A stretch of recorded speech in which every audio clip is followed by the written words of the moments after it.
शिवाय जय महाकाल। आप सबको पता है कि नवरात्रि का बहुत ही पावन सा पर्व चल रहा है और माता रानी आप सभी की सारी इच्छाओं को पूरा करें, है ना। काफ़ी ज़्यादा लोग परेशान होते हैं, भैया हमने बहुत व्रत करके देख लिया, सब कुछ कर लिया, फिर भी हमारी मनोकामना पूरी नहीं हो रही है। तो ये वीडियो आपके लिए है। बस आपको एक छोटा सा उपाय करना है। आपको 25 लौंग लेने होंगे। छोटा सा उपाय करिएगा जिससे आपकी जो भी विशेष हैं, जो भी इच्छाएँ हैं, माता रानी पूरी ज़रूर करेंगे। ठीक है, वीडियो को एंड तक देखिएगा, पूरा देखिएगा। एक भी गलती कर दिए तो पूरा उपाय खराब हो जाएगा। ठीक है, बहुत ध्यान से सुनेंगे। स्क्रीन पर आपको लौंग दिख रहा है ना। हमें कितने लौंग लेने हैं, सारी खेल यहीं पे स्टार्ट है ना।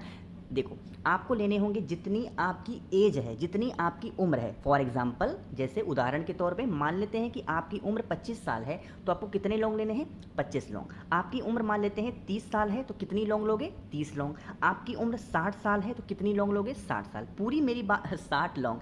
मेरी पूरी बात कहने का मतलब ये है कि जितनी आपकी एज है, जितनी आपकी उम्र है, चाहे वो पुरुष हैं चाहे वो महिला हैं, आपको उतने ही लौंग को लेना होगा। समझ में आई बात मेरी ना? ठीक है, देखो लौंग ले लिया। अब इस लौंग को क्या करोगे? आपको माला बनानी होगी। जैसे देखो स्क्रीन पे बना हुआ है ना, इसी तरीके से आपको लौंग की माला बनानी है।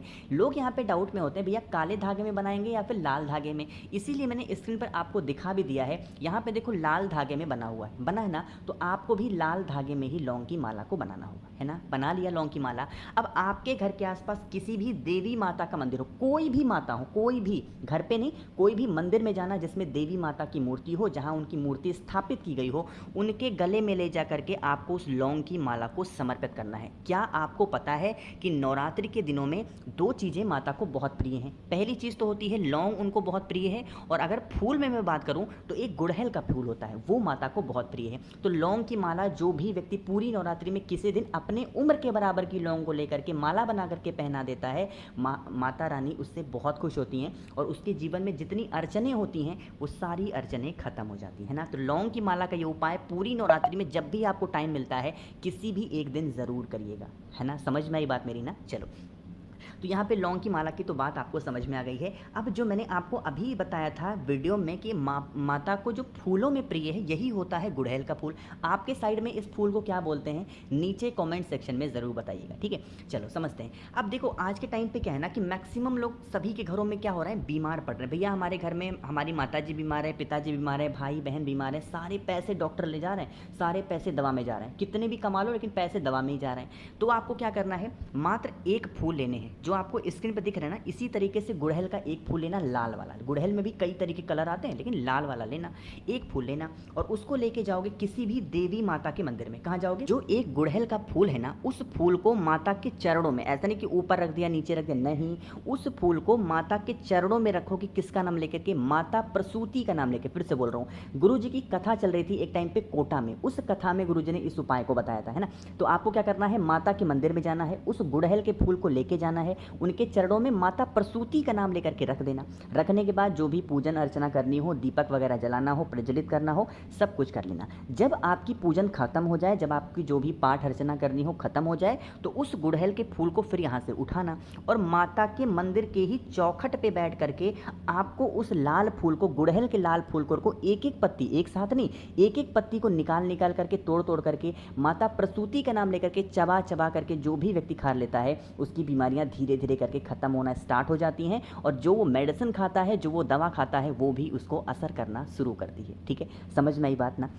तो माता प्रसूति का ये उपाय आप सभी को पूरी नवरात्रि में किसी भी दिन कर सकते हो, किसी भी वक्त कर सकते हो। बस कोशिश करेंगे कि अगर आप शाम के टाइम पे करते हैं तो इसका फल बहुत ज़्यादा मिलेगा। ठीक है, चलो आगे बढ़ लेते हैं इसी वीडियो में। अब हम लोग अपने तीसरे उपाय, ये भी उपाय बहुत सुंदर है, बहुत प्यारा है और इस उपाय का बेनिफिट है कि आपकी कोई ऐसी मनोकामना जो काफ़ी दिनों से अधूरी है, तो इस नवरात्रि आपकी वो कामना पूरी ज़रूर होगी। ठीक है, देखो अब यहाँ पर आपको बेलपत्र दिख रहा है ना। कितनी बेलपत्र लोगे? आपको लेनी होगी यहाँ पे बहुत सारी बेलपत्र। बहुत सारी मतलब कि जैसे या तो आप 21 से कम नहीं लेना है, 21 ले लो, 51 ले लो, 101 ले लो, इस तरीके से आपको बेलपत्र को लेनी होगी, है ना।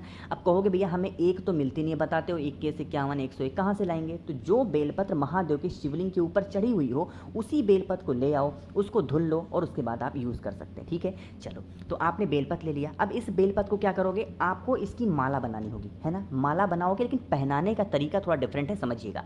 माला को जब बनाया करो ना, तो उसमें सुई का इस्तेमाल नहीं करते हैं, धागे को उसकी डंडी में बांध करके उसकी माला बना लो। ठीक है, माला बन गई। अब इस माला को लेकर के कहाँ जाओगे? किसी भी देवी माता के मंदिर में। लेकिन पहनाने से पहले एक छोटा सा काम हम सबको ज़रूर करना होगा। वो कौन सा काम है कि जब आप माता के मंदिर में उनकी सामने खड़े होंगे तो उस बेलपत्र की माला को अपने सीने से लगाएंगे, अपने हार्ट से लगाएंगे, अपने हृदय से लगाएंगे। हृदय से लगाएंगे, आंखों को बंद करेंगे, माता का स्मरण करेंगे। जो भी आपकी मनोकामना है, जो भी आपके विषय से बहुत दिनों से अधूरी है, परेशान हो गए उपाय कर करके, फिर भी इच्छा नहीं पूरी हो रही है, तो वो बात माता से कहना। उस बेलपत्र को अपने हृदय से सीने से लगाना। लगाने के बाद फिर उस बेलपत्र को माता के गले में समर्पित कर देना। पूरी नवरात्रि में किसी एक दिन, है ना, जब कभी भी आपको टाइम मिलता है, मौका मिलता है, माता के गले में समर्पित करने से इससे भी क्या होता है, जो बीमारियां होती हैं, जो हमारे घर में क्लेश होते हैं, जो हमारी इच्छा होती है, वो तो पूरी होती है। घर की जितनी नेगेटिव एनर्जी होती है घर से बाहर निकल जाती है ना। बहुत ही प्यारा सा उपाय था नवरात्रि में करने वाला, बेलपत्र की माला का ये उपाय। तो आप सभी लोगों को इस उपाय को भी ज़रूर करना चाहिए। ठीक है, 3 तो हो गए। एक और बहुत ही प्यारे से उपाय की बात करते हैं, जो कि हमें दीपक को जला करके करना है। कैसे करना है और क्या बेनिफिट है, उससे पहले एक छोटा सा काम, और वो है कि वीडियो को कर दीजिए लाइक। जितने भी भाई बहन मेरी इस आवाज़ को पहली बार सुन रहे हैं तो चैनल को सब्सक्राइब करिएगा। ठीक है, अब देखो इस उपाय को सबसे पहले समझो कि इसके बेनिफिट क्या हैं, फ़ायदे क्या हैं। इसके 2 फ़ायदे हैं, है ना। पहला फ़ायदा तो ये है कि अगर आपके घर में बहुत क्लेश होता है, बहुत लड़ाइयाँ होती हैं, तो इस उपाय को करेंगे। दूसरा, अगर आपके घर में कोई व्यक्ति बीमार बहुत ज़्यादा पड़ा हुआ है, मतलब उसको मेडिसिन असर ही नहीं करती है, तो इस उपाय को करेंगे। ठीक है, हमें यहाँ पे कुछ चीज़ों की ज़रूरत होगी। सबसे पहले तो यहाँ पर आपको इस तरीके से एक मिट्टी का दीपक लेना होगा, है ना। आटे का नहीं लेना है, मिट्टी का दीपक लेना। साथ ही साथ आपको लेने होंगे 2 लौंग। कितने? 2, इससे ज़्यादा नहीं लेना है। 2 लौंग लेना, और आपको फिर से लेने होंगे 2 कपूर के टुकड़े। 2 लौंग, 2 कपूर के टुकड़े और 1 दीपक। उस 1 दीपक को लेके चले जाओगे किसी भी देवी माता के मंदिर में, जो मंदिर आपके घर के आसपास सबसे नज़दीक हो, है ना, लेके जाना। और शाम के टाइम पे, प्रदोष काल में, जिस टाइम पे सूर्यास्त होता है, माता के सामने उस दीपक को डालना है। गाय माता का घी डालना, घी से इसको पूरे दीपक को भर देना।